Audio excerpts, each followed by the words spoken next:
Let me ask you something. When was the last time you truly followed through on something you said you wanted?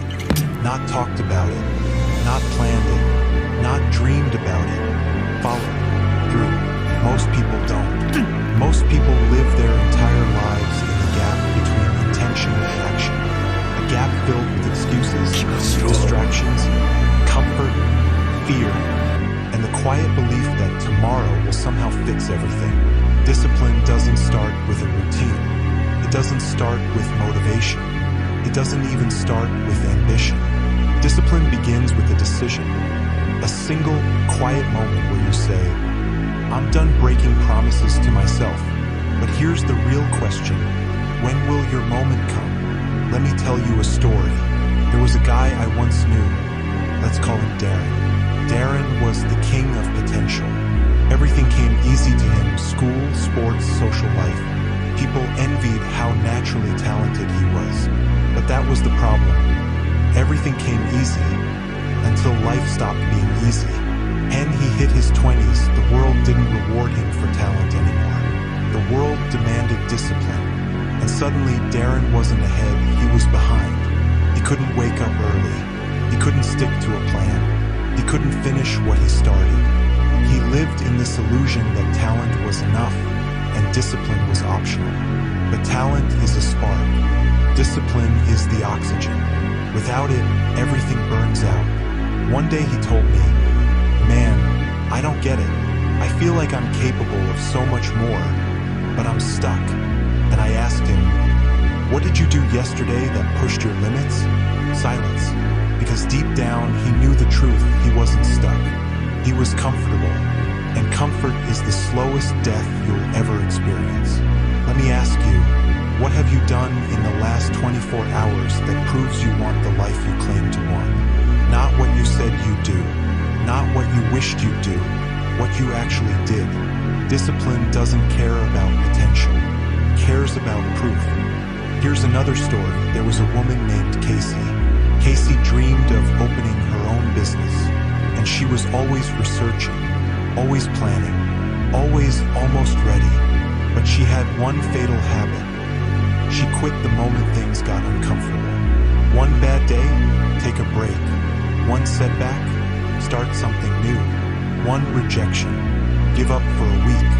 She wasn't committed to her dream. She was committed to feeling good. It wasn't the business that failed. It was her discipline. And eventually she realized something brutal. Every time she quit, the price she paid wasn't the failed project. It was the loss of trust in herself. If you can't rely on you, who can you rely on? Let me ask you another question. How many times have you said, "I'll start tomorrow"?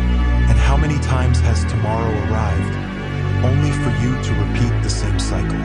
Tomorrow is the most dangerous word in existence. It gives you permission to delay your transformation. It tricks you into believing you have time, but you don't. Time is a currency you can't refund. Take a minute and answer this honestly. What has delaying cost you so far? Opportunities? Confidence? Momentum? Self-respect? Because here's something people don't talk about enough. Discipline isn't about grinding 24/7. Discipline is about not abandoning yourself when things get difficult. It's choosing the future over the moment, the vision over the feeling, the goal over the excuse. Most people never rise, not because they're incapable, but because they choose comfort over responsibility. And I'll tell you something raw. If you want a disciplined life, you have to stop negotiating with your weaker self. That version of you, the lazy one, the scared one, the inconsistent one, the one that chooses easy over necessary. That version of you will ruin your life if you let it. Let me give you a truth most people don't want to hear. You don't need motivation. You need standards. Motivation is emotional. Discipline is foundational. Motivation comes and goes. Discipline stays and grows. And the moment you raise your standards, your entire life begins to shift. Ask yourself, what standard have I allowed myself to fall below? Be honest. Be uncomfortable. That's how change begins. And here's the twist. You don't need to transform everything at once. Discipline is built in small victories. One promise kept, one task finished, one moment where you didn't quit. Those tiny wins become momentum. Momentum becomes identity. Identity becomes lifestyle. And lifestyle becomes destiny. The question is, are you ready to start building that destiny today? Or are you waiting for another perfect moment that will never come? This is the moment you decide. Let me ask you something that most people never dare to face. What has quitting stolen from your life so far? Not theoretically, not philosophically, realistically, practically, personally. Look back at every moment you quit, every moment you backed down, every moment you convinced yourself that it wasn't the right time. What did it cost you? Because quitting always has a price, and it's always higher than the price of discipline. Let me tell you about someone I'll call Milo. Milo wanted to be a filmmaker. He had the talent, the ideas, the passion, but he also had something stronger than all of that, the habit of quitting. He would start projects with fire, full of energy, full of excitement.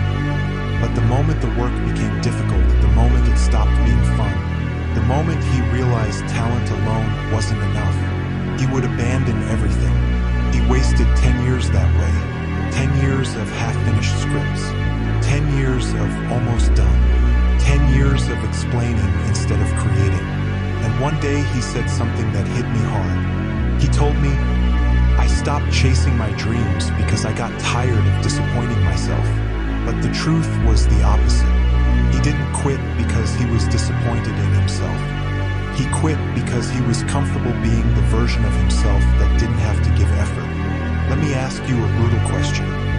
How many opportunities have you killed with your own hesitation? How many times have you started something with all the energy in the world and then abandoned it quietly because the journey demanded more than you were willing to give? People think failure is what ruins them. It's not. Quitting ruins you long before failure ever does. Failure teaches you. Failure strengthens you. Failure forces you to grow.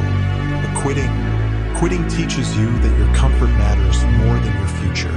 And once you believe that, you'll never become anything beyond average. Let me give you another story. There was a girl named Jade. Brilliant, determined, sharp-minded. She wanted to become a nurse. She studied hard at first, but the pressure got to her. The exams got harder. Her friends started passing her. The workload felt overwhelming. So she took a break, just one semester off. That break turned into a year. That year turned into 2. And before she realized it, 5 years had passed. And she was working a job she hated while convincing herself that nursing wasn't for her anyway. But deep down, she knew she quit too soon. Let me ask you, how many dreams have you buried under excuses? And what would your life look like if you had just held on a little longer? People don't fail because they're weak. People fail because they stop trying the moment it becomes uncomfortable. Discipline is uncomfortable. Consistency is uncomfortable. Growth is uncomfortable. But do you know what else is uncomfortable? Regret, self-loathing, wasted potential, the quiet knowledge that you could have been so much more. Every time you quit, you reinforce the identity of someone who cannot rely on themselves. And once you build that identity, your life will follow that pattern in every direction. But here's the good news, the opposite is also true. Every time you refuse to quit, every time you push through, every time you show up when you don't want to, you reinforce the identity of someone who can do difficult things. Let me ask you something else. What would your life look like if you simply stopped quitting? Not if you were perfect. Not if you were superhuman. Not if you were motivated every single day. Just imagine the version of you who finishes what they start. The version of you who doesn't retreat the moment things get hard. The version of you who sees things through. How different would your world be? Let me tell you a final story for this segment. There's a guy I met named Leon. Not talented, not gifted, nothing special. But he had one thing most people don't. He didn't quit. He wasn't the smartest in the room. He wasn't the fastest learner. He wasn't wasn't the strongest competitor, but he was the last one standing, and that made him unstoppable. Took him longer than everyone else. He failed more than everyone else. He got rejected more than everyone else, but he kept going, and that alone made him win. Because while talent burns fast, discipline burns forever. You don't have to be the best. You don't have to be extraordinary. You don't have to be naturally gifted. You only have to be willing to continue. Let me ask you one last question before we move on. Are you willing to become the person who simply refuses to quit, no matter how long it takes? Because if the answer is yes, your entire life is about to change. Let me ask you something. Have you ever noticed that right before you break through, life tests you with the hardest possible version of the journey? It's almost predictable. You decide to be disciplined, you commit, you start showing up, and suddenly everything in your life starts pulling you in the opposite direction. Comfort gets louder. Temptation looks sweeter. Fatigue hits harder. People around you say, "Relax, you're doing too much." Every time you step towards strength, something tries to drag you back towards softness. This is the last hard mile. The mile most people never finish. Let me tell you a quick story. There was this guy I used to know, Marcus. Ambitious dude, smart, talented, driven on the surface. He wanted to build a business, change his life, get out of his neighborhood. He talked about it nonstop, which should have been my first warning. Because people who talk too much about their big future rarely walk toward it. Marcus had potential, but potential means nothing if comfort owns you. He'd wake up at 5 a.m. on Monday, grind for 2 days, then vanish for the rest of the week because he was tired. He'd tell himself he was taking a break, but comfort slowly became his whole identity. And the saddest part? He didn't fail because he wasn't capable. He failed because he negotiated with his weakness, and weakness always wins when you give it a voice. Now let me ask you the real question. How many dreams have died in your life because comfort talked you out of them? Be honest. Think about the projects you started but never finished. The promises you made to yourself and broke quietly.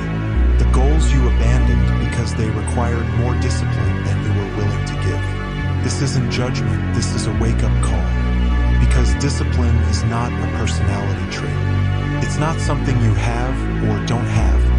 Discipline is warfare, an ongoing battle between who you are and who you could be. And most people lose because they don't understand the battlefield. They think discipline is motivation. They think discipline is a mood.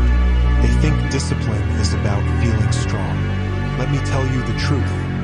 Discipline is about doing what you said you'd do, long after the feeling that made you say it is gone. Let that sink in. Years ago, I watched another guy burn out. Not because he wasn't disciplined, but because he didn't know the price of comfort.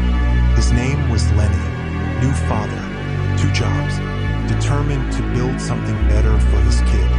Every night after work, he'd sit in his car for 20 minutes debating whether to go to the gym or go home and collapse on the couch. Guess which one won most nights? Comfort, the temporary fix, the easy road, the soft choice.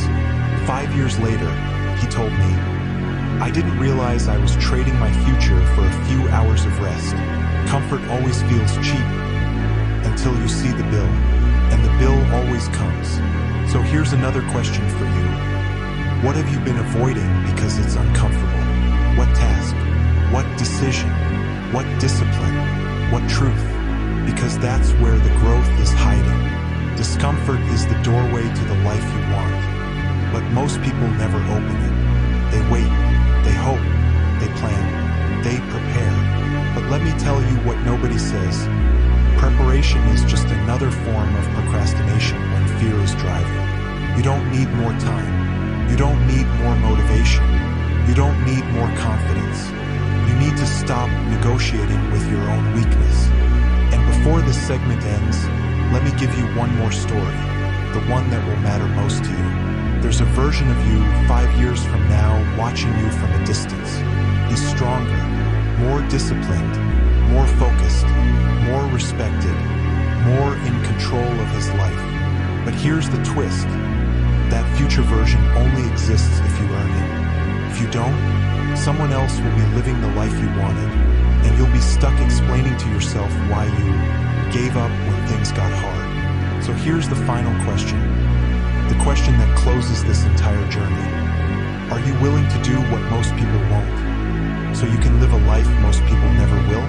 Are you willing to sacrifice comfort?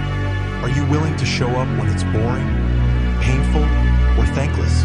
Are you willing to choose discipline even when nobody is watching, nobody is applauding, and nobody cares?